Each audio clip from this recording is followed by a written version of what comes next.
Hoy es 23 de febrero del año 2014. Vamos a orar y vamos a empezar.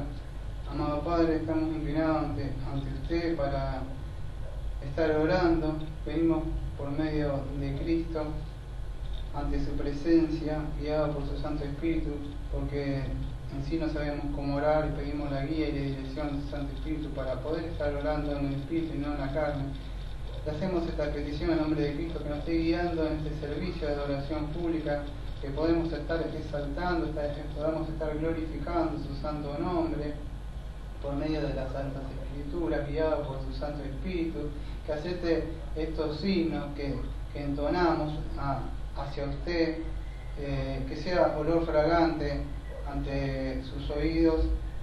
Lo hacemos todo con un corazón sincero hacia usted. Por eso le pedimos que usted esté bendiciendo este servicio para que sean muchos edificados los hermanos y aquellos que no son cristianos que vengan a Cristo, que hoy es tiempo de gracia. Le pedimos todo esto en el nombre de nuestro amado Señor Jesucristo. Amén. Vamos a empezar a cantar Busca primero el reino de Dios. Le hace yo la introducción, después va a hacer Caro y termina así, ¿no? Vamos a empezar, no sé, empiezo yo. Busca primero el reino de Dios y su justicia, y lo demás añadido será. Aleluya, aleluya. Busca primero el reino de Dios y su justicia perfecta, y lo demás añadido será. Aleluya, aleluya. Gracias, Caro.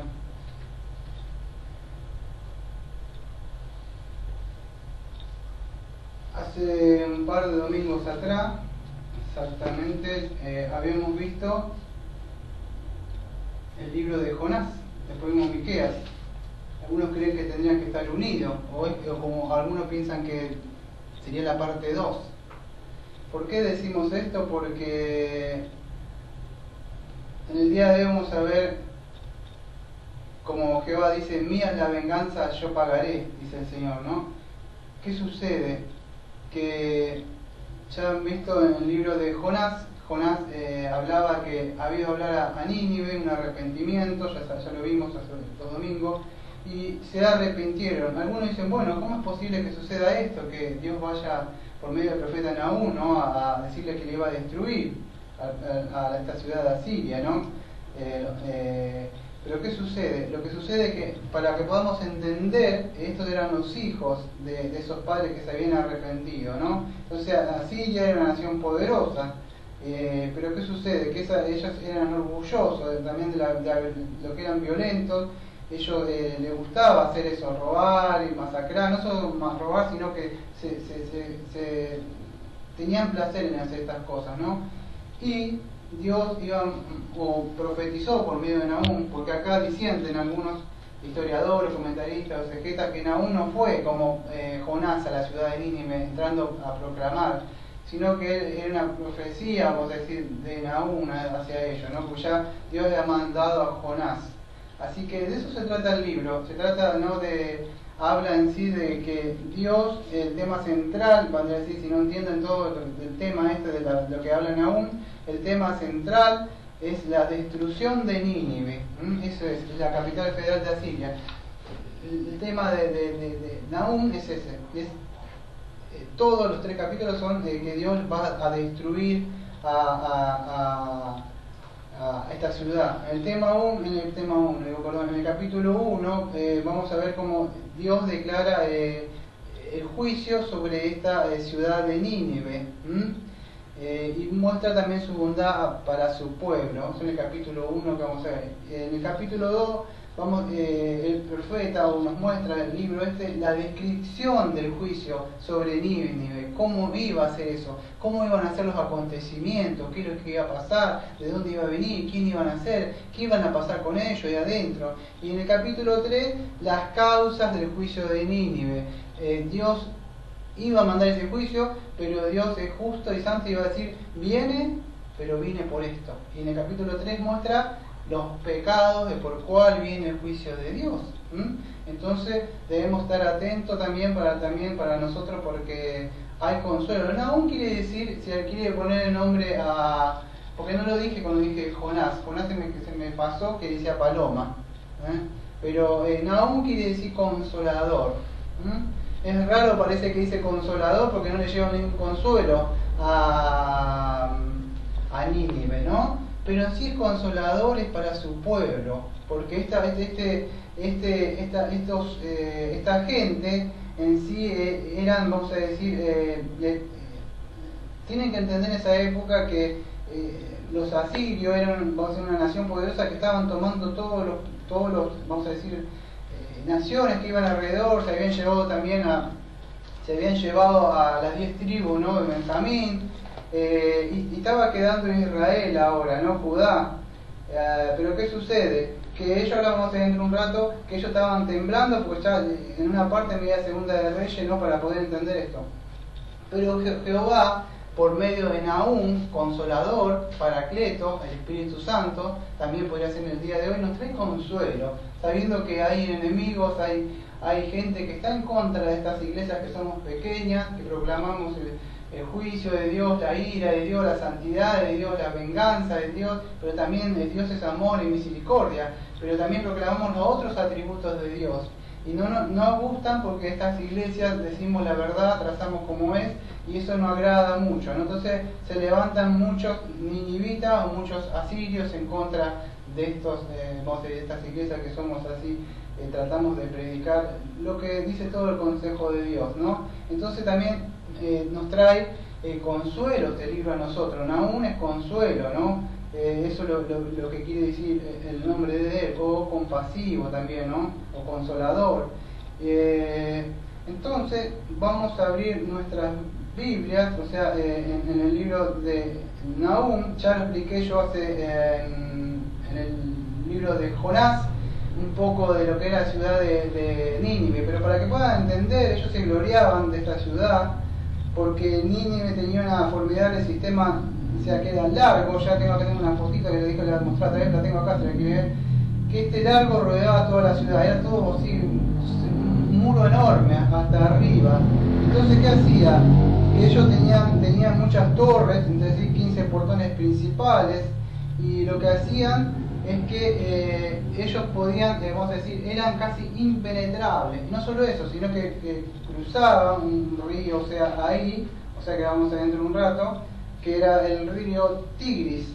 Y ese río, o sea, hacía imposible que tampoco se vieran. Nunca vieron esas películas de la princesita, o la que está presa, y el novio tiene que ir a rescatar, hay un dragón, y él tiene como un río y abajo cocodrilo. Bueno, para que se puedan dar una idea, algo así. Entonces era como medio imposible poder pasar hasta allá, ¿no? O sea, entonces ellos se gloriaban de eso, pero no contaban con Yahvé, no contaban con Jehová, con Jah, con Dios, o sea, de los ejércitos. No importa lo que haya, la fortaleza que tenga, para esto estuvimos hablando durante la semana, el miércoles y el sábado, estuvimos hablando de los decretos de Dios y cómo Dios lleva a cabo sus decretos. Bueno, Dios ahora por medio de Nahum, profetizó o decretó que, eso es el decreto de Dios, decretó, y Nahum, o sea, profetiza, o sea, esto que Dios dice, ¿no?, que esta ciudad iba a ser destruida. En el año 612 a.C., sabemos que la profecía de Nahum se cumplió, de tal forma que cuando Alejandro Magno pasa por esa ciudad, ni siquiera se dio cuenta que había una ciudad ahí. Y pasaron otros también, y dice que ni siquiera se dieron cuenta del rastro, porque no había quedado nada de esta fortaleza, porque Jehová había prometido eso. Recién en los días de hoy, si ustedes estudian, buscan Discovery Channel o de History Channel, se van a dar cuenta que están descubriendo que hubo una ciudad, porque ellos creían que era una mitología que estaba en la Biblia, y ahora la historia, vamos a decir, la arqueología está comprobando que hubo una ciudad de verdad y que la Biblia hablaba que una vez había algo y hubo un Dios, que es el Dios viviente nuestro, de Dios Yahvé, que prometió y cumplió. Y entonces esa ciudad existió de verdad. Hoy están encontrando restos de eso. O sea, ¿no? Entonces vemos que Dios lo que promete, cumple. Si Dios dice, mía es la venganza, yo pagaré, como dice el título del sermón, así va a ser. Lo que Dios ha prometido lo va a cumplir. Libro de Nahum, capítulo 1, la ira de Dios contra Nínive. No sé cómo dice la Reina Valera en el ¿cómo se dice? La ira vengadora de Dios. La ira vengadora de Dios. En este dice la ira de Dios contra Nínive. Bueno, es parecido, ¿no? En el versículo, bueno, en el capítulo 1, porque no voy a ir todo por cosas. O sea, en este capítulo vamos a ver que la ira de Dios contra Nínive. Yo en este caso voy a hacer una variación, no voy a hacer como lo hago con otros textos, que hago texto por texto, voy a tratar un tema más temático, no tan exegético, pero siempre basado en el libro de Nahum, no yéndome. Pero en el capítulo 1 lo que van a encontrar es la ira, como tienen, de Dios contra Nínive, o como que aparece en la Reina Valera, ¿no? Que dice así, que leen unos versículos les voy a hablar, pero dice profecía sobre Nínive, en otras, no sé si en 1909 algo así se carga, algo así, pero acá dice profecía sobre Nínive, el libro de la visión de Nahum de Elcos. Dios celoso y vengador es el Señor, vengador es el Señor e irascible. El Señor se venga de sus adversarios y guarda rencor a sus enemigos. El Señor es lento para la ira y grande en poder, y ciertamente el Señor no dejará impune al culpable. Bueno, empieza a hablar otras cosas. Empieza a nombrar un poco, el libro de Nahum no nos dice nada, muchos datos de dónde viene Nahum, de dónde es, no se sabe. Algunos creen que es Judá, otros, bueno, pero no habla mucho sobre de dónde es, ¿no? Pero empieza describiendo los caracteres, vamos a decir, los atributos de Dios. O aquellos que no entienden, sería la personalidad de Dios. ¿Cómo es Dios? Dios es celoso y vengador. Así empieza diciendo, no, Dios es amor. Dios empieza diciendo acá, este profeta dice, Dios es celoso y vengador, es el Señor. Vengador es el Señor, dice. Irascible, dice. El Señor se venga de sus adversarios y guarda rencor a sus enemigos. Ah, pero Dios ama al pecador, dicen. Y aborrece, mentira, eso es saber que eso ha sido puesto por un... ¿Sabes dónde viene eso? Y aborrece sus pecados, esas cosas que han puesto fueron de predicadores, son palabras que han puesto y en sí no aparece eso en la Biblia. Si nosotros vamos a Salmo, me da un tiempo, no lo busqué, pero en Salmo 5.5 no van a encontrar Dios, como dicen, ama al pecador y aborrece su pecado, eso no aparece en la Biblia. En la Biblia sí lo que aparece es Salmo 5.5. Los que se ensalzan no estarán, exaltan a los que se sienten orgullosos, levantan la mirada, yo sé más que se sienten orgullosos, que se inflan, eso sería. Los que se ensalzan no estarán delante de tus ojos, aborreces a todos los que hacen iniquidad. Ama al pecador, no dice eso las escrituras.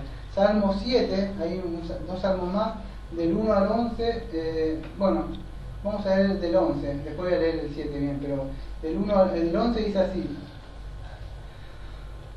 Salmo 7, el 11 dice, Dios es juez justo y un Dios que se indigna cada día contra el impío.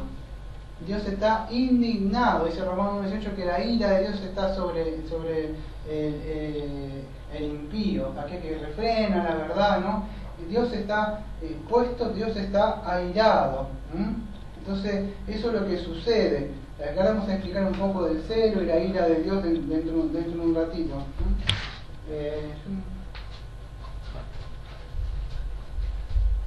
¿Qué es lo que quiere decir la ira? El celo de Dios.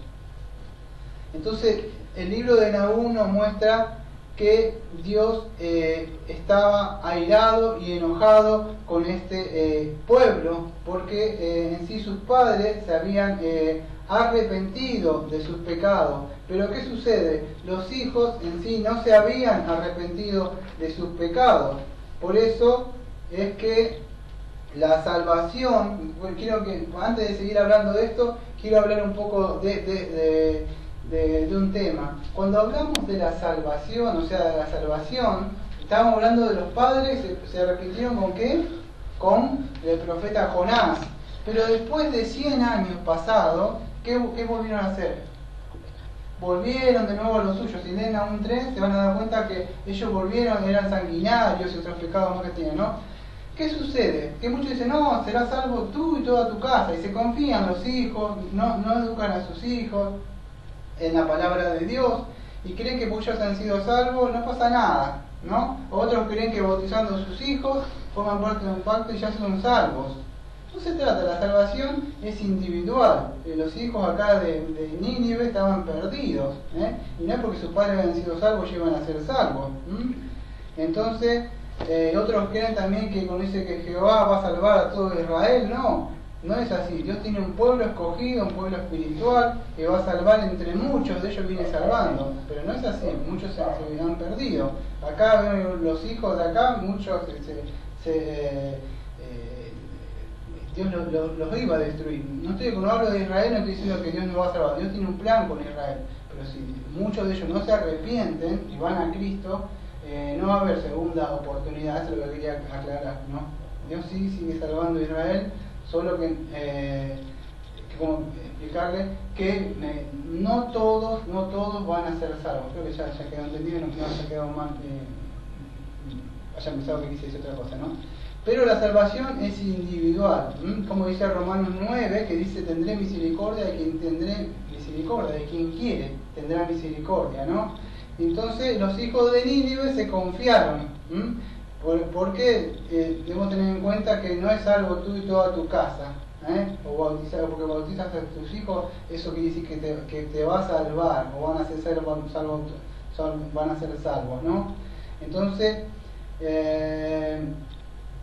120 años después de la predicación de Jonás, o sea que Jonás predica, estos vuelven a sus pecados porque no hubo una verdadera conversión, una verdadera arrepentimiento, en sí no habían nacido de nuevo estas personas. En la iglesia lo vemos lo mismo, los vemos fuertes y potentes en la iglesia de Éfeso, cuando leen a Pablo en la iglesia de Éfeso, pero ustedes se van a Apocalipsis y ¿qué encuentran? Al Señor, has perdido tu primer amor. ¿Qué eran estos de Apocalipsis? Eran los hijos de lo que Pablo le estaba hablando en una época, como la de Nínive. Los padres se arrepintieron con Jonás, pero estos hijos no. La iglesia de Efeso estaba fuerte en esa época, cuando estaba Pablo, pero cuando Cristo en la Apocalipsis vemos que esos hijos ya habían aprendido el primer amor, pero es como que la religiosidad, escuchamos un culto, ya tenemos lo que la heredad, somos la iglesia bautista de la gracia, escuchamos los sermones, está bueno y me voy quedando, me voy apanchando. ¿Y qué sucede? Te vas durmiendo en los laureles, y lo que sucede es que es eso, no mantenían un celo vivo, y entonces se confiaron, ¿no? Y Dios venía a traer esta vez un juicio de verdad, ya no hubo arrepentimiento acá para ellos. Entonces habían perdido, debemos aprender el libro de Nahum eso, a no dormirnos porque tenemos la doctrina de la gracia, o conocemos muchas las escrituras y queremos descansar porque eso nos va a salvar. No nos salva, lo único que nos salva es Cristo. Y no estar quedándonos porque estos se quedaron y vemos que Dios los arrasó. Así que no se trata de ir a la iglesia, eso no es garantía de que van a ser salvos del juicio de Dios, sino la obra redentora de Cristo. Seas confiado en Cristo, en su obra, y vivís, el justo por la fe vivirá, como vamos a ver el domingo que viene, de Habacuc. Entonces continuamente un arrepentimiento, vamos constantemente a la cruz y vivimos una vida piadosa de acuerdo a que Dios quiere, pero por Santo Espíritu. Pero no te garantiza, vamos a decir, que eres salvo del juicio porque estás en una buena iglesia a escuchar la palabra. Una iglesia no quiere decir como acá, porque acá no tenemos ninguna prosperidad, están los bancos ahí, púlpito y nada más. Pero hablo de una iglesia sana, bien constituida, una iglesia local que está establecida, predica la palabra del Señor, no hay show, no hay nada de esas cosas que hay en otro lado. Eso es lo que hablamos, ¿no? Eso no nos salva. Entonces debemos tener cuidado que no pase como estos hijos que se quedaron. En el versículo 1, 11, de ahí, versículo 1, 11, si no me equivoco, el 1, 11, dice así: de ti ha salido el que ha tramado el mal contra el Señor, un consejero perverso. Bueno, ahí no se entiende mucho, o sea, qué es lo que quiere decir, de ti ha salido, pero sabemos por la historia que si nos vamos al libro de Segunda de Reyes, Segunda de Reyes, yo tendría que haber leído Segunda de Reyes capítulo 18 y capítulo 19, pero es larguísimo, ¿está? Así que no voy a leer así. Voy a leer, Tarea para la casa. Tarea para la casa, si lo quieren leer está bueno. Segunda de Reyes, capítulo 19, eso sí, versículo 16 al 20, 4 versículos más. Segunda, para que sepamos ahí Nahum qué quiere decir ese que se levantó contra ti, que se levantó contra Judea. Entonces, Segunda de Reyes 19, versículo 16 al 20, dice así: inclina, oh Señor, tu oído y escucha. Abre, oh Señor, tus ojos y mira. Escucha las palabras de Sennacherib ha enviado para injuriar al Dios vivo. En verdad, oh Señor, los reyes de Asiria han asolado a las naciones y sus tierras, y han echado sus dioses al fuego, porque no eran dioses, sino obra de manos de hombres, de madera y piedra, por eso los han destruido. Y ahora, oh Señor, Dios nuestro, líbranos, te ruego, de su mano, para que todos los reinos de la tierra sepan que solo tú, oh Señor, eres Dios. Entonces Isaías, este es el profeta Isaías, de verdad, hijo de Amós, envió a decir a Ezequías era el rey, el que estaba orando era el rey Ezequías, estaba pidiendo a Jehová que lo libre de esta persona, que cuál era el que nombramos ahí, Sennacherib. Bueno, ese que aparece en Amós, ahí, perdón, Amós, en el profeta que estamos viendo, Nahum, que en el versículo 1:11 es este es el que se levantó, este rey, vamos a ver, de Nínive, por eso que Dios le castiga. Este rey de Nínive, Sennacherib, en el 1:11, es el que aparece acá en Segunda de Reyes 19, 16 al 20. ¿Qué sucede? Él había, en el contexto histórico, para que puedan entender, él venía arrasando todo, estaba en su potencia máxima, vamos a decir, los asirios, venían arrasando todo. ¿19? ¿Cómo? Segunda de Reyes 19, versículos 16 al 20, que todavía no lo leí el 20, ahora estoy por leer. Venía arrasando todo Asirio, así, todos estaban así, Asiria venía destrozando todo, destrozaba los ídolos, destrozaban todo. Se habían llevado también a las 10 tribus, y quedó Judá nomás así. Y estaba este rey que había hecho lo bueno, o sea, este rey Ezequías, que él sí, después había hecho un par de reformas, Ezequías estaba ahí, y estaba Isaías en esa época también profetizando. ¿Qué sucede? Que él fue y ¿qué hizo? Podemos aprender que él no tomó, vamos a decir, venganza por sus propias manos. Él fue a ¿qué? Él utilizó los medios de gracia que Dios le dio. ¿Cuál es uno de los medios de gracia? La oración.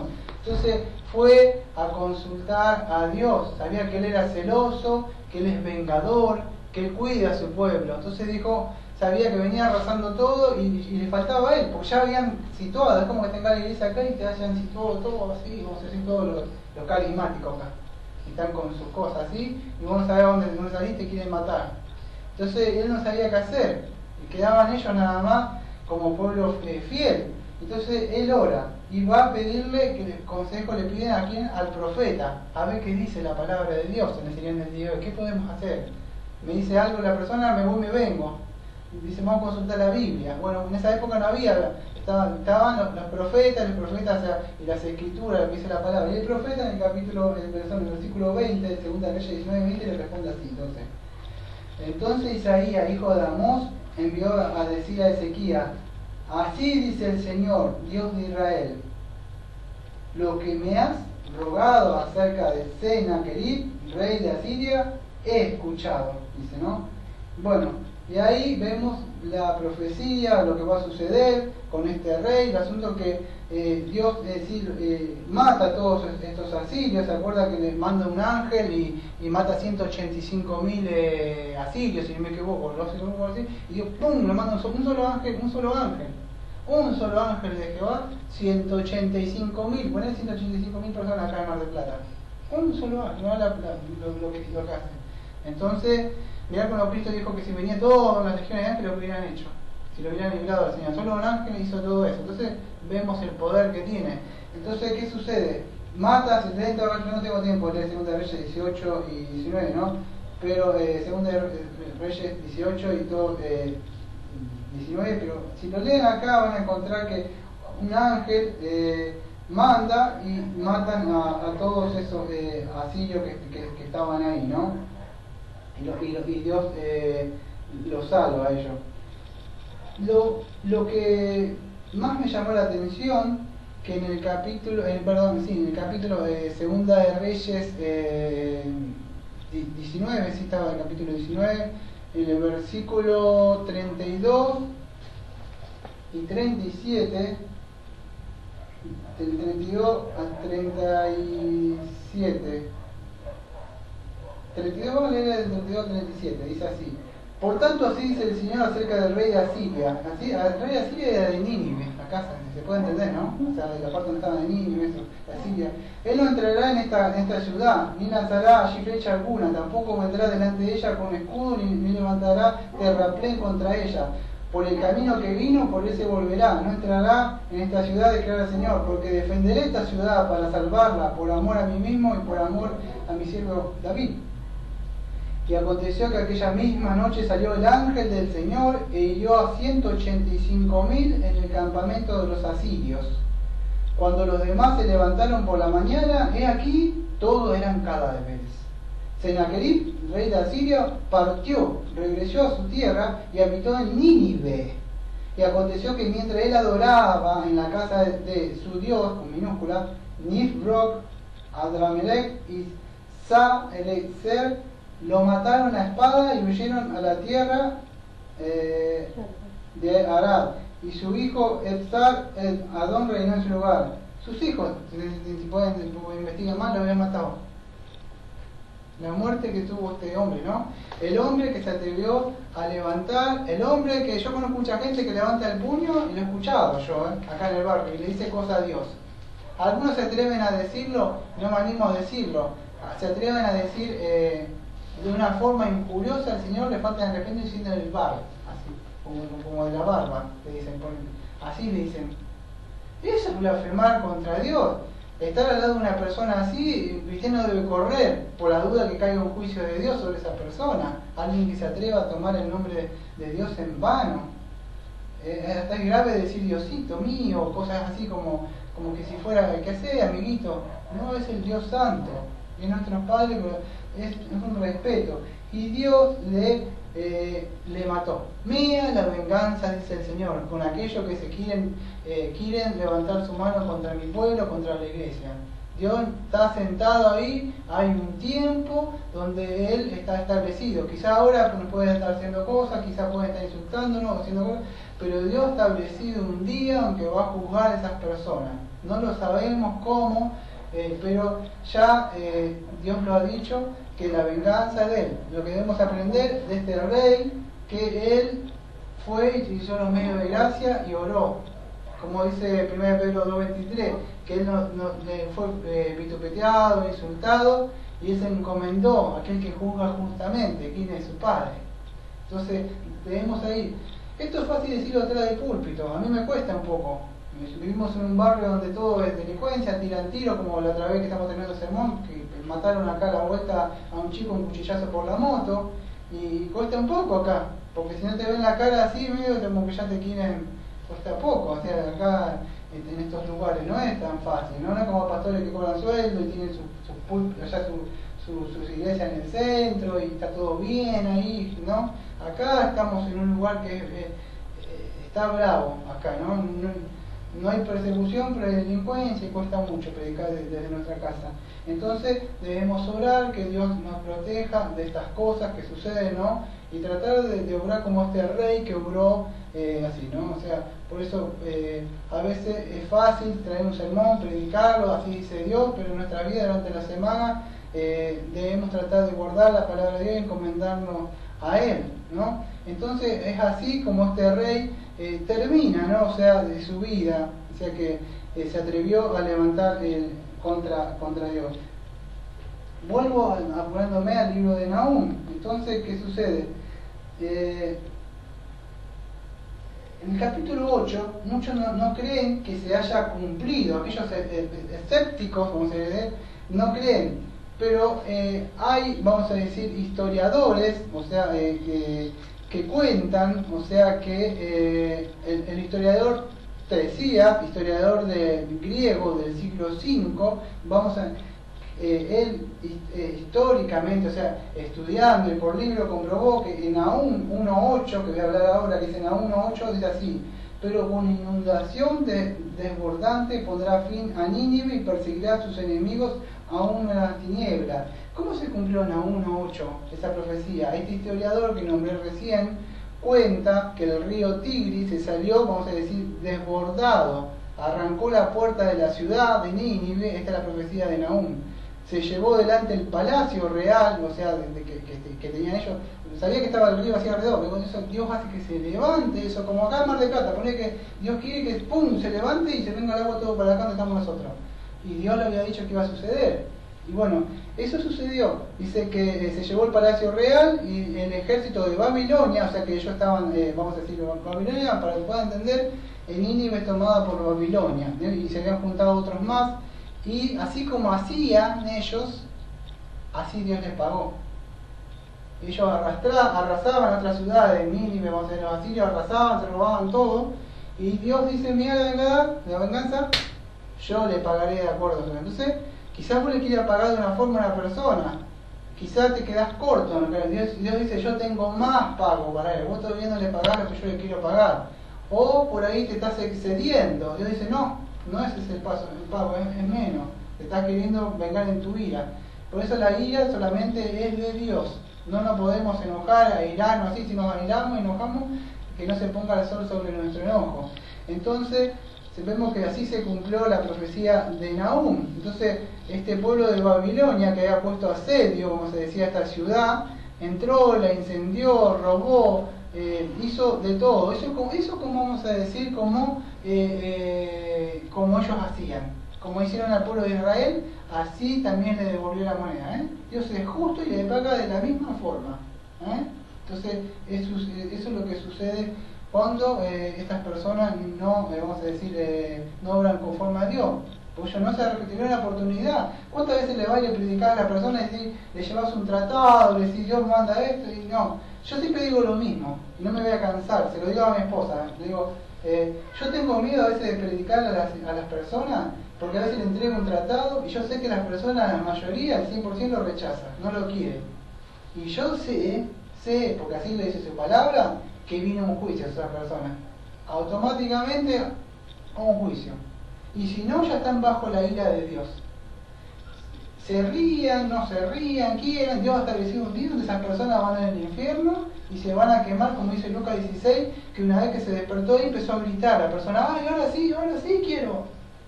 Pero ya está, ya no hay, ya quería que sus familiares no vinieran a ese lugar de tormento. Pero ya está, ya cayó. Entonces, ahora es el tiempo de gracia. Y así pasó con esta ciudad que no quiso arrepentirse, ¿no? Acá, cuando dice: el Señor es lento para la ira, grande en poder, ciertamente el Señor no dejará impune al culpable, entonces dice que el Señor no va a dejar impune al culpable. Sí o sí, el Señor va a hacer pagar, ¿no? Entonces, en una parte que dice, en el versículo Nahum 1.2, dice: Dios es celoso y vengador, dice el Señor. Bueno, celoso, debemos entender la palabra celoso. Esto he escuchado cuando empecé esta serie, que yo sé que hay otra cosa se llama A través de la Biblia, con Pablo Macri, que habla así, que hacía: hola, que oyente, estamos... Bueno, ese era un programa dispensacionalista. Cuando empecé esto, un poco quería hacerlo, pero reformado. O sea, él hablaba, el señor, Samuel Montoya, él decía que los maridos deben ser celosos, porque el celo, si vos no celás a tu mujer, entonces no sos un... Eso está mal. Ustedes lo buscan en cualquier comentarista, lo buscan en el diccionario Vine, la definición de celo, incluso entre nosotros, o sea, los cristianos, es muy diferente a la cosa que le estaba diciendo. Dice: si un hombre no cela a su marido porque no le cela, porque mujeres cristianas, no está mal este consejo. Está muy mal, y menos no lo podemos llevar a comparar nuestro celo con el celo de Jehová. La palabra celo en el griego quiere decir gana, G-A-N-A. ¿Por qué la busqué? Para que podamos entender, cuando buscamos celo, Jehová celoso. ¿Qué celoso? Celo. No, el celo, voy a tratar de hacerlo rápido. Cuando aparece el celo en el Antiguo Testamento, hablando del mundo, no del cristiano, está más relacionado con la envidia. ¿No viste esa mujer tan celosa? Viene alguien que así quiere coquetear con tu marido. Y ya luego la cara así, me la como viva, así. Entonces ese es un celo. ¿Es bueno ese celo? No, entonces yo escuché y digo, caramba, está malo que decir predicador. ¿Cómo decir eso? Que no, está malo, porque el celo ese busca esa envidia, está mejor que yo, mira el cuerpo que tiene. No, me está haciendo carita, me pareció. Capaz que le entró un bichito en el ojo y pensó que yo que le hizo un guiño y ya la quedé. ¿Me entendés? Entonces esos celos son malos, son destructivos, están más relacionados con la envidia, porque quizás está más cuidada, o el hombre del mundo tiene más plata y quiere mirar a tu mujer, bueno, pero es un celo destructivo, malo, entonces no podés aconsejar que sea celoso de esa forma. Pero cuando hablamos del cristiano, el celo, o el celo de tu casa me consume, en el cristiano, es muy diferente el celo. Estamos hablando porque estamos considerando el libro de Nahum, que dice, Dios es celoso y vengador, Nahum 1, versículo 2. Estamos hablando entonces del celo. ¿Qué es ese celo que se habla ahí? Cuando hablamos del cristiano, en sí, el cristiano, la connotación más está, vamos a decir, relacionada con Dios y la gloria. En sí, él lo que más quiere es darle la gloria a Dios, siempre poner en primer lugar a Dios. Eso es un cristiano celoso de la obra de Dios. Pero no hablamos de un cristiano que es celoso como el del mundo, sino que es celoso, el celo de él lo consume cuando le dice, no, vos sos esto, vos sos... sí, te quedaste corto. Sí, no, los pecados que no conocés, como decía Spurgeon, sí, pero cuando dicen algo de Yahvé, el celo ya lo consuma, ella sale, ya no puede contenerse. Es como Cristo, que nombró el Salmo, ¿no? Él hizo las trencias, te acuerdas el látigo, dice, el celo de tu casa me consume, y le empezó a pegar a todo eso que estaban ahí, como hoy que están acá cobrando el diezmo y cobran para predicar, todo eso, o sea, te pone mal, a mí me pone mal, eso me consume, esas cosas que hagan que lucre con el Evangelio, ¿no? Pero ¿qué sucede? Eso está más relacionado con el vamos a decir, con el celo, ¿no? Cuando hablamos de cristianos celosos, podemos irnos a la tribu de Leví, vamos a decir, en Números 25:13, no sé si se acuerdan, Números 25:13, cuando en Números 25:13 dice así. Vamos a hacer una cosa primero. Antes de ir a Números, quería mostrar. Vamos a hacer primero Números. Número 25, del 11 al 13. Pues ya que estoy acá. A ver si me encuentro. Acá está. Número 25, del 11 al 13. Hablando un poco de lo que es el celo, vamos a decir, en los cristianos. En esta época, acá como hablaba, vamos a ver la tribu de Leví. Pero del 11 al 13 dice así: Fines, hijo de Eleazar, hijo de sacerdote de Aarón, ha apartado mi furor de los hijos de Israel, porque demostró su celo por mí entre ellos, y en mi celo no destruiré a los hijos de Israel. Por tanto di, he aquí yo le doy mi pacto de paz, y será para él y para su descendencia después de él un pacto de sacerdocio perpetuo, porque tuvo celo por su Dios e hizo expiación por los hijos de Israel. ¿De qué está hablando Daniel? Porque no entiendo nada de lo que estás hablando. Entonces, para poder entenderlo, si muchos se preguntan, en Números 25 del 11 al 13, voy a empezar en el número 25 del 1 en adelante. El pueblo de Israel había pecado. ¿Qué había hecho? Capítulo 25 del 1, por eso no voy a considerar todo el libro de Nahum, tocando por arriba, ya así. ¿Qué había hecho? Que cuando hablamos de celos, de Dios es celoso, ¿cómo debemos ser nosotros? Capítulo 25:1 de Número dice así: Mientras Israel habitaba en Sitín, el pueblo comenzó a prostituirse con las hijas de Moab, y estas invitaron al pueblo de sacrificio que hacían sus dioses, con minúscula, ¿no? Y el pueblo comió y se postró ante sus dioses. Así Israel se unió a Baal Peor y encendió la ira del Señor contra Israel. Y el Señor dijo a Moisés: toma a todos los jefes del pueblo y ejecútalos delante del Señor a plena luz del día, para que se aparte de Israel la ardiente ira del Señor. Entonces Moisés dijo a los jueces de Israel: cada uno de vosotros mate a aquellos de los suyos que se han unido a Baal Peor. Y aquí un hombre, uno de los hijos de Israel, vino y presentó una medianera a sus parientes a la vista de Moisés y a la vista de toda la congregación de los hijos de Israel, que lloraban a la puerta de la tienda de reunión. Y cuando lo vio Fines, hijo de Eleazar, hijo del sacerdote Aarón, esta es la persona que Dios está alabando, que fue un buen cristiano celoso. Dice, y cuando lo vio Fines, hijo de Eleazar, hijo del sacerdote Aarón, se levantó del medio de la congregación y tomando una lanza en su mano, dice, fue tras el hombre de Israel, entró a la alcoba y los traspasó a los dos, dice, al hombre de Israel y a la mujer por su vientre, y así cesó la plaga. Lo mató, ¿no es cierto? Sí, lo sacó, ¿no? Lo mató. Y murieron. ¿Y ahí qué dice Dios? No. Dios que dice: Fines, hijo de Eleazar, hijo del sacerdote Aarón, ha apartado mi furor de los hijos de Israel porque demostró su celo por mí, dice, de entre ellos. Y en mi celo no he destruido a los hijos de Israel. ¿Cómo es posible? En Éxodo, muchos se preguntan, no, Dios es bueno, Dios es amor, Dios no castiga. El testigo dice que no hay infierno, que no puede haber un Dios malo.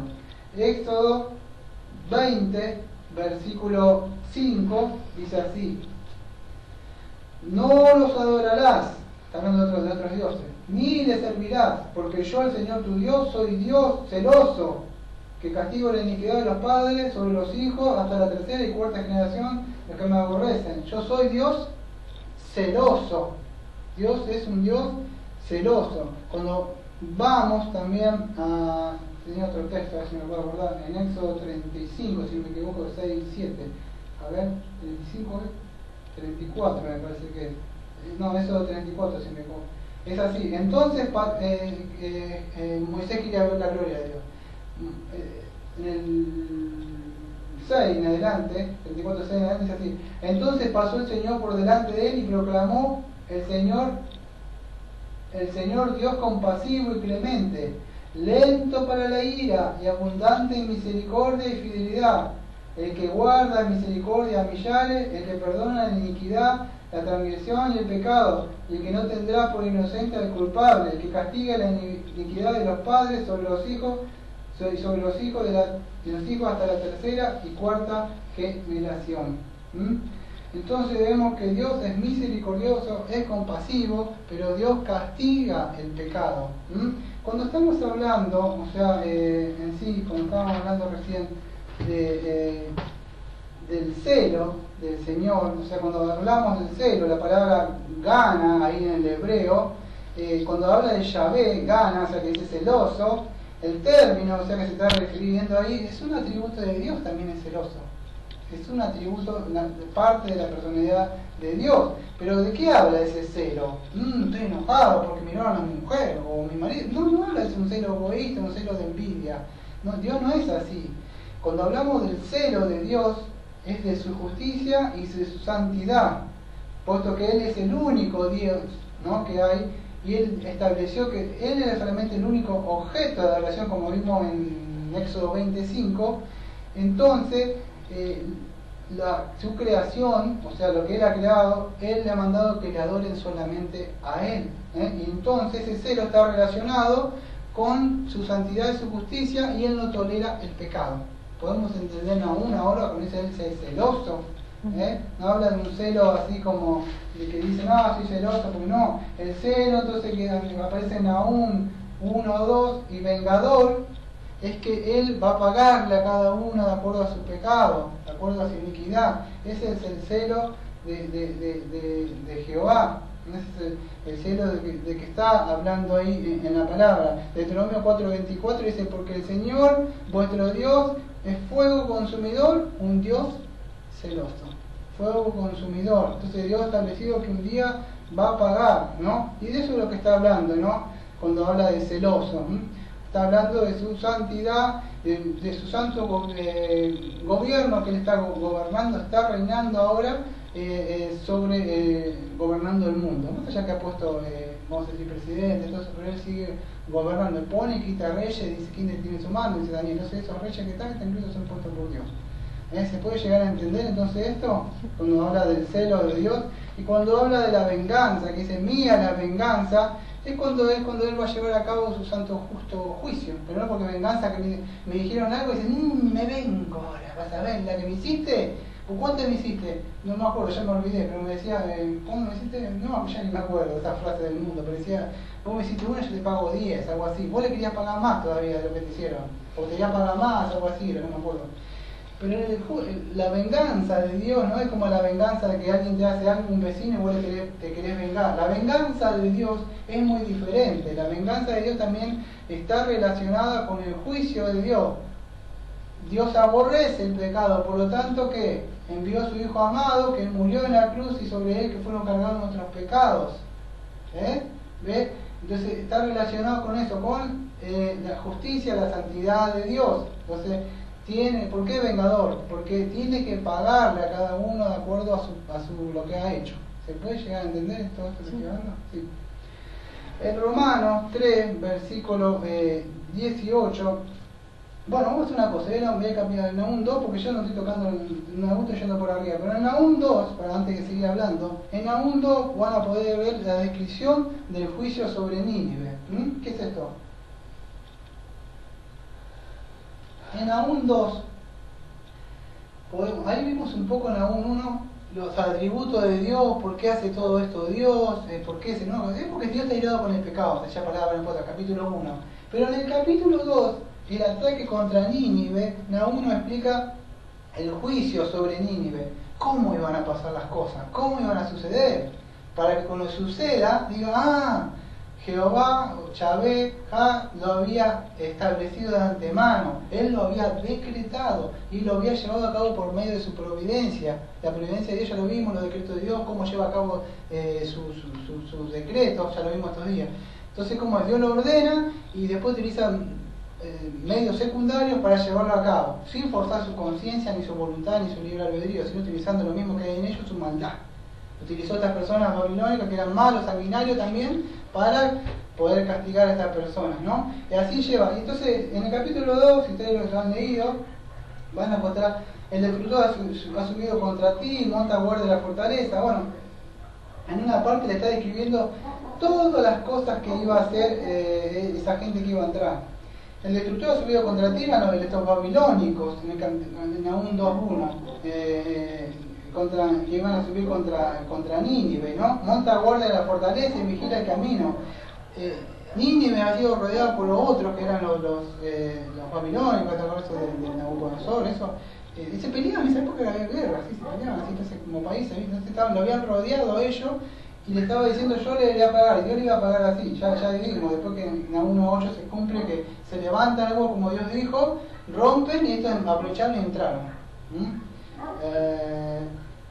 Sucede así, entonces todo el capítulo 2 muestra eso.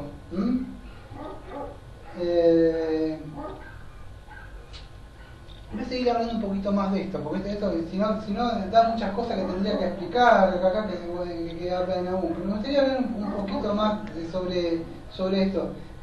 ¿Cómo se cumple? ¿Cómo se llama? Acá ya lo vimos, en Nahum 1.8, pero en Nahum 2.6 vemos que cómo se cumple también literalmente lo que dice Dios. Dice en Nahum 2.6, las compuertas de los ríos se abren y el palacio se llena de terror. Dios había decretado que iba a pasar eso y cumplió eso. Las compuertas de los ríos se abren. Dios hizo que esas aguas, esos ríos que estaban ahí, pegaran y tiraran las murallas y ellos pudieran entrar. Y Dios ya lo había profetizado. Entonces Dios dijo que se iba a... Muchos le predicamos el Evangelio hoy, en el día de hoy, no quieren saber nada, o por ahí algunos aceptan el papelito, el tratadito, lo miran, lo tiran, hacen lo que quieren con eso. Pero ¿qué ha establecido Dios? Dice la palabra en Romanos 3, versículos 11 al 18, dice así: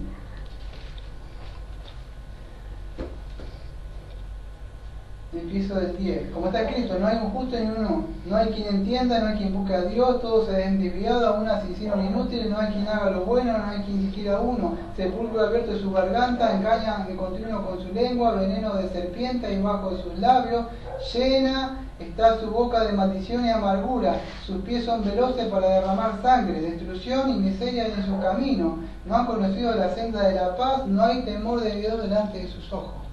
¿Para qué leíste eso, Daniel? Porque si vos lees Nahum 3 en adelante, vas a poder encontrar en Nahum 3 la descripción cómo era Nínive. ¿Por qué Dios las causas del capítulo 3 de Nahum, las causas del juicio de Nínive?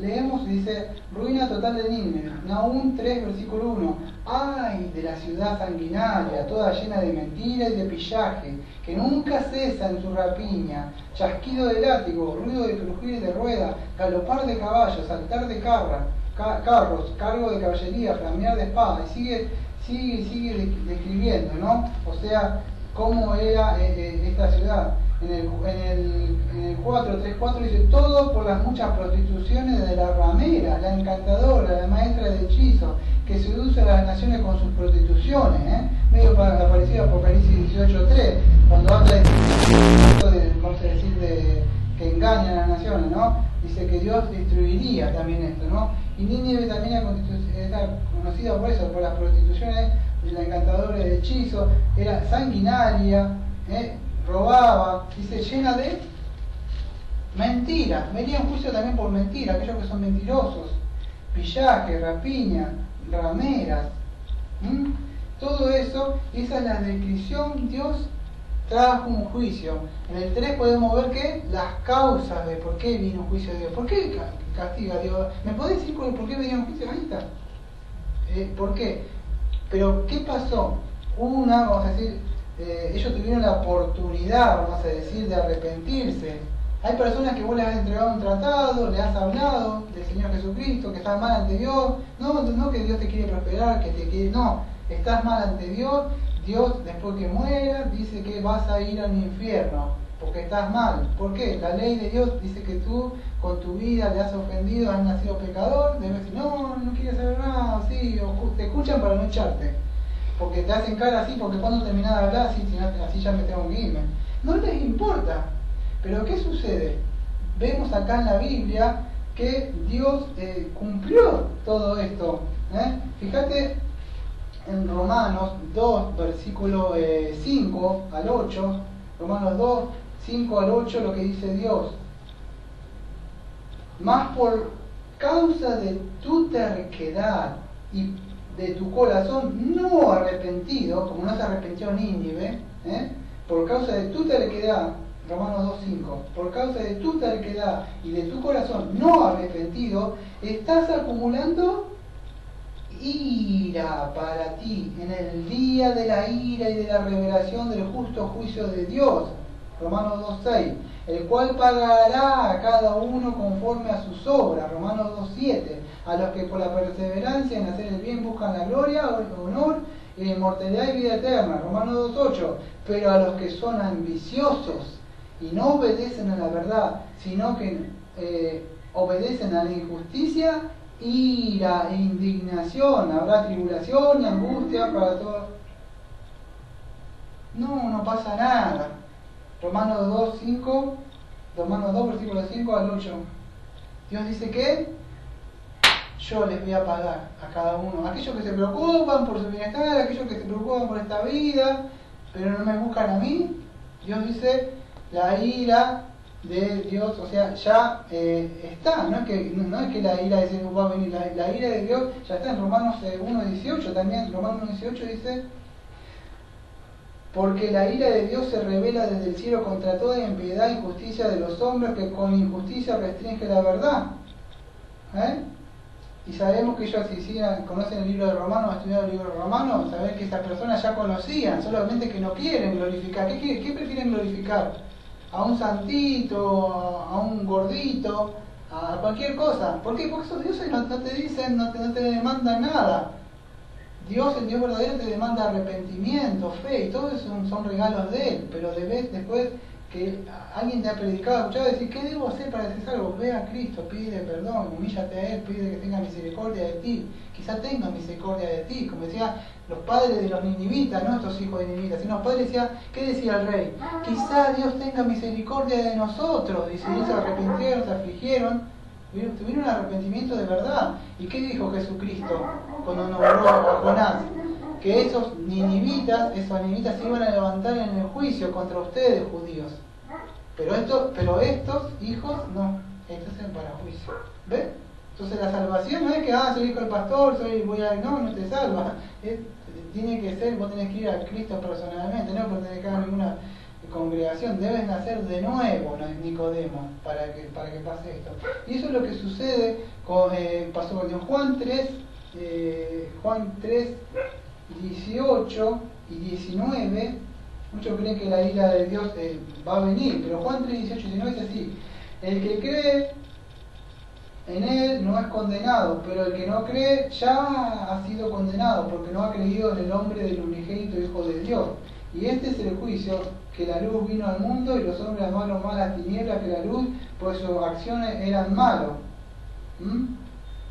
Y el 36 dice así: el que cree en el Hijo tiene vida eterna, pero el que no obedece al Hijo no verá la vida, sino que la ira de Dios permanece sobre él. Juan 3, versículo 36. Sino que la ira de Dios permanece sobre él. La ira de Dios permanece sobre él. Juan 3, 36. No es que va a venir, la ira ya están sobre ellos. Ellos no los ven. Pero la ira de Dios, esas personas, como cualquiera que le pregunten, no son felices. No hablamos de tener auto, de una buena casa, un buen televisor, un buen sofá. No hablamos de nada. Esas felicidades son del mundo. Hablamos de una felicidad interior, una felicidad de que estamos en paz con Dios, que hemos sido reconciliados con Él, que tenemos una mente tranquila sabiendo que cuando morimos vamos a ir a su presencia por los siglos de los siglos de los siglos. Y no lo hacemos por un temor de ir al infierno, no es eso, porque no le servimos con temor. Entonces debemos entender, como dice Nahum 2, versículo Nahum 2:13, dice así, Nahum 2:13: heme aquí, contra ti estoy, declara el Señor de los ejércitos, quemaré, resuciré a humo tus carros, la espada devoraré tus leoncillos, arrancaré de tu tierra tu presa, no será más la voz de tus mensajeros. He aquí, estoy contra ti, dice el Señor. No te quisiste arrepentir cuando mandé a mi siervo, cuando mandé a mi sierva. Yo fui y por mi espíritu te llevé la palabra. No quisiste arrepentirte, he aquí, estoy contra ti. Hay esas personas que Dios le dice, he aquí, estoy contra ti. ¿Por qué? ¿Qué sucede? Fíjate que el otro profeta fue y se metió. Este ya no se metió, quedó, profetizó pero de Judá, creen. ¿Qué sucede? Él estaba el juicio de Dios ahí, se alejó. Dio la profecía. Era un consolador. Debemos saber qué tiene para nosotros esto el mensaje. Nahum, su nombre es consolador. El Espíritu Santo nos consuela. Pase lo que pase, tribulaciones acá en este mundo, no se comparan con el reino venidero. ¿Por qué? Porque Dios dice que mía es la venganza. Y nosotros no queremos el mal de las personas, todo lo contrario. Cuando somos cristianos queremos que esas personas se arrepientan, que vengan a Dios, porque sabemos que Dios sí le va a rescatar. Dice, no se trata de religiosidad ni nada de eso. Y sabemos que Dios va a llevar a cabo su palabra, que crean o no crean. Hebreos 10, versículo 30, Hebreos 10:30 dice así: pues conocemos al que dijo, mía es la venganza, yo pagaré, y otra vez el Señor juzgará a su pueblo. Versículo 31, horrenda cosa es caer en las manos del Dios vivo, dice el escritor de los Hebreos. Horrenda cosa es caer en las manos del Dios vivo. Él es fuego consumidor. Entonces debemos estar atentos a esto, no confiarnos nosotros de que estamos bien. No, sabemos que también el Dios al que ama disciplina. Entonces debemos tener cuidado de no estar jugando con Dios, o sea, porque tenemos su palabra, no se trata de esto, ¿no? Tampoco de vengarnos. En Romanos 12, versículo 17 en adelante dice así: nunca paguéis a nadie mal por mal, respetad lo bueno delante de todos los hombres. Si es posible, en cuanto de vosotros dependa, estad en paz con todos los hombres. Amados, nunca os venguéis vosotros mismos, sino dad lugar a la ira de Dios, porque escrito está: mía es la venganza, yo pagaré, dice el Señor. Pero si tu enemigo tiene hambre, dale de comer; si tiene sed, dale de beber, porque haciendo esto, carbones encendidos amontonarás sobre su cabeza. No seas vencido por el mal, sino vence el bien con el bien el mal.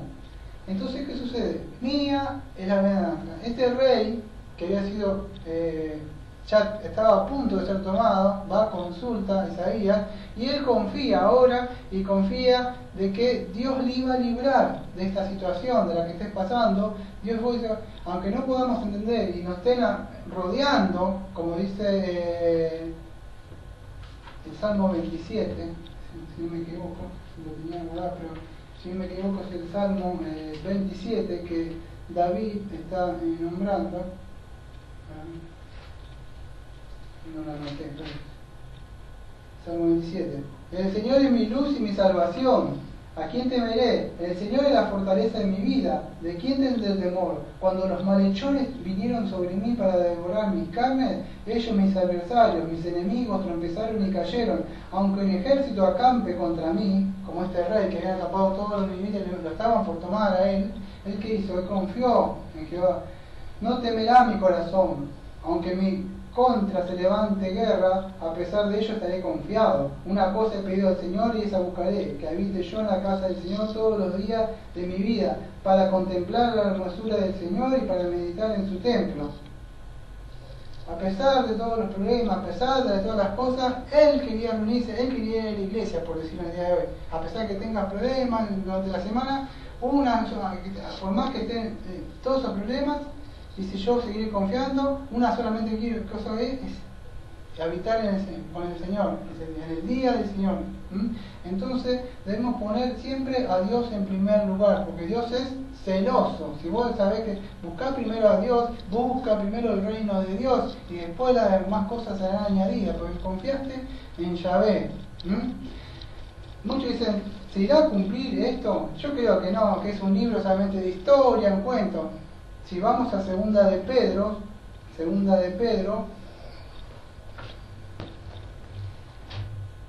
en el capítulo 2, versículo 4 al 6, segunda de Pedro 2, del 4 al 6, así. Segunda de Pedro 2, 4 al 6, habla de los profetas los profetas y maestros falsos. Doy lectura, segunda de Pedro 2, 4 al 6. Porque si Dios no perdonó a los ángeles cuando pecaron, sino que los arrojó al infierno y los entregó a fosos de tinieblas reservados para juicio, si no perdonó al mundo antiguo, sino que guardó a Noé, un predicador de justicia, con otros 7, cuando trajo el diluvio sobre el mundo de los impíos, si condenó a la destrucción de las ciudades de Sodoma y Gomorra, reduciéndolas a cenizas, poniéndolas de ejemplo para los que habrían de venir impíamente después. ¿Qué dice Pedro? Muchos se estaban burlando quizás, o que no viene el juicio de Dios, pero Dios dice que va a castigar, ¿qué? Está hablando de los falsos maestros, ¿no? Pero ¿qué sucede?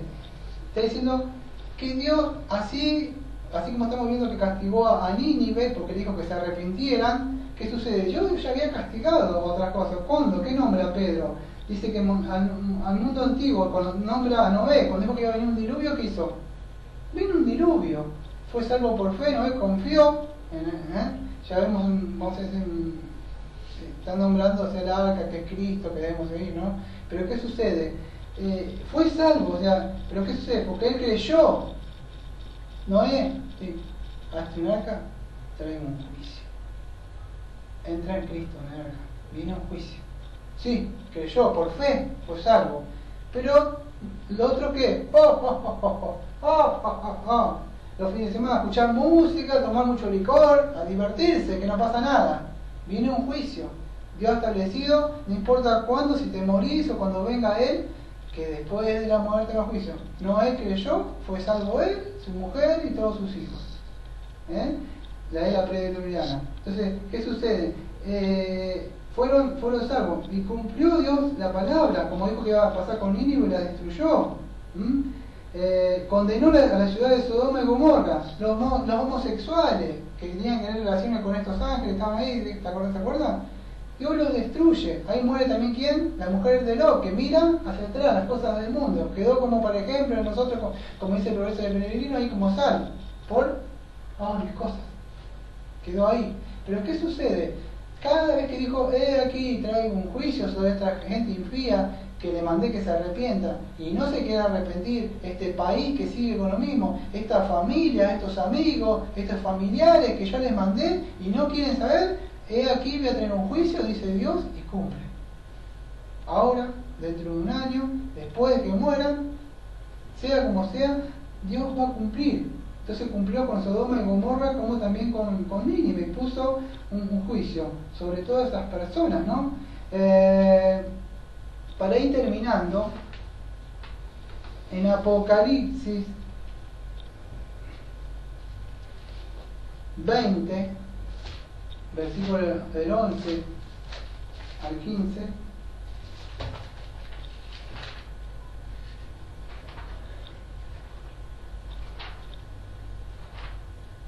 Apocalipsis 20, del 11 al 15, no era de milenio ni nada de eso, no te preocupes. Apocalipsis 20, del 11 al 15, dice así: el juicio ante el trono blanco. Y vi un gran trono blanco y al que estaba sentado en él, de cuya presencia huyeron la tierra y el cielo, y no se halló lugar para ellos.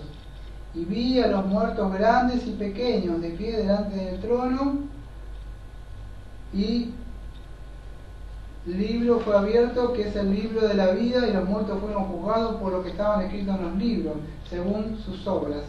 Y el mal entregó a los muertos que estaban en él, y la muerte y el Hades entregaron los muertos que estaban en ellos. Fueron juzgados cada uno según sus obras, y la muerte y el Hades fueron arrojados al lago de fuego. Esta es la muerte segunda, y el lago de fuego. Y el que no se encontraba escrito en el libro de vida fue arrojado al lago de fuego. Juicio ante el trono blanco, sin hacer una explicación exegética, esto voy a explicar por arriba.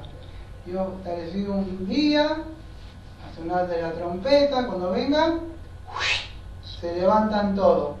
Algunos para asombro y vergüenza, y otros contentos.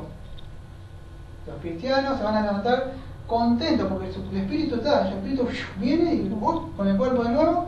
¿Y qué sucede? Ellos contentos porque buscaron siempre al Señor. Y otros se van a levantar para vergüenza y condenación cuando vean, tenía la verdad lo que me dijo Carolina, tenía razón Daniel, cuando me entregó ese tratado, yo no me arrepentí, caramba, ahora sí Señor, ahora sí quiero vivir.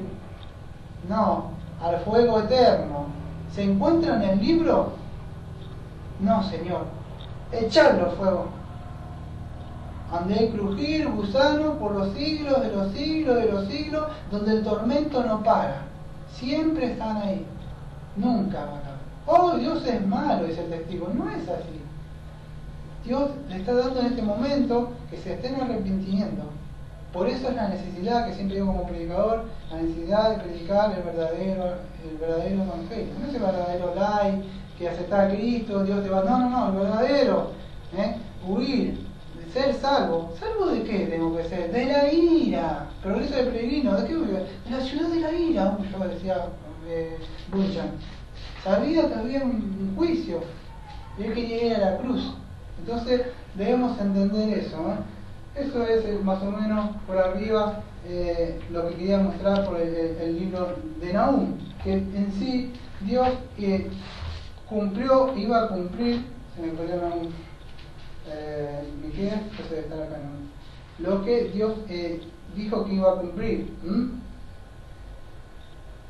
En Nahum 1:7 dice: bueno es el Señor una fortaleza en el día de la angustia y conoce a los que en Él se refugian. Entonces Dios conoce a aquellos que han acudido a su presencia. Él sabe quiénes son los suyos. Si has confiado, bueno es el Señor. Conoce a aquellos que en Él se refugian, confían, tener fe. Entonces, yo conozco a los míos, a los que se han refugiado, a los que han ido a la ciudad de refugio, a los que han ido a Cristo a abrazarse, saben que no pueden ser salvos. Se enteraron que va a haber un juicio como Nínive, que yo he establecido, Hechos 17, 30, 31, un día donde lo juzgaré, Hebreos 9, 27, después de la muerte. ¿Qué puedo hacer?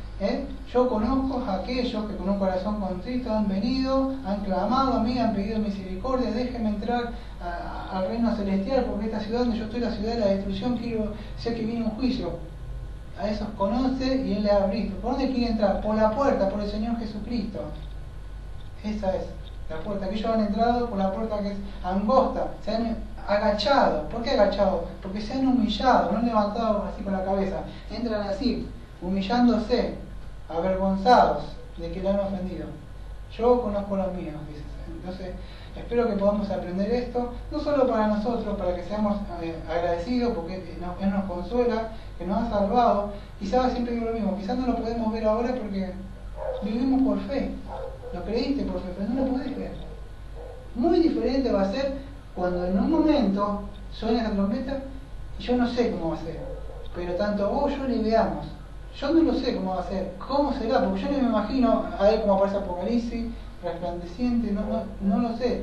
Pero en ese momento va a decir, como muchos dicen, caramba, valió la pena. Y me quedé corto, porque cuánto tiempo perdí haciendo otras cosas y no glorifiqué al Señor con estas cosas. Quizás nos da hasta vergüenza como cristianos por no haber vivido completamente para el Señor, por haberme confiado que Él me dio vida eterna y ya está, con eso ya está, y bueno, total, hay otros que hacen otras cosas. No, quizás hasta nos avergoncemos también un poco, ¿no? Así que ser agradecido y como Nahum dice, consolador. Yo por lo mío, no se vengan, yo los cuido, yo siempre estoy con ustedes. A mí me suceden cosas durante la semana y a veces como predicador digo, pero Señor, y como que lo tomo en mi mano entonces yo el asunto, porque no te levantas y no entiendo el tiempo del Señor. Entonces me pongo nervioso, como lo invito el domingo que viene, que vamos a ver el libro de Habacuc, que también él estaba como nervioso, que viendo tanta injusticia y quería que Dios obrara. Pero Dios obra y él se lleva una sorpresa, que vamos a ver el domingo que viene. Así que vamos a orar y vamos a cerrar el servicio. Amado Padre, le agradecemos porque pudimos ver este libro de Nahum, Consolador, donde usted nos ha consolado en nuestros corazones por su Paracleto, su Santo Espíritu, que aunque te estén rodeando, aunque tengas muchos problemas, aunque veas que muchas personas están blasfemando mi nombre, mía es la venganza, dice, yo le pagaré a cada uno, dice usted. Entonces, procurar el bien de ellos, como Jonás, y tratar de presentarle el Evangelio, como decía también ahí, que hablaba también Nahum, que no lo nombré yo, de los mensajeros de la paz, predicarle también el Evangelio, como dice Romanos 10, versículo 15, y después ya no podemos hacer nada, ya de verdad no podemos hacer nada. Después ya vendrá la profecía, no de Jonás, sino la de Nahum, que ellos ya no quedaría nada, ni siquiera el polvo de ellos, ni el recuerdo, solamente se van a levantar para el día del juicio. Ya no podemos hacer nada. Ayúdenos a poder predicar a mucha gente, a avisarles de que después que ellos mueran se van a tener que encontrar con usted, que es su creador. Así que le agradecemos por la misericordia que tuvo, por su gracia de habernos rescatado. Como siempre decimos a esta Iglesia Bautista de la Gracia, amén. Amén.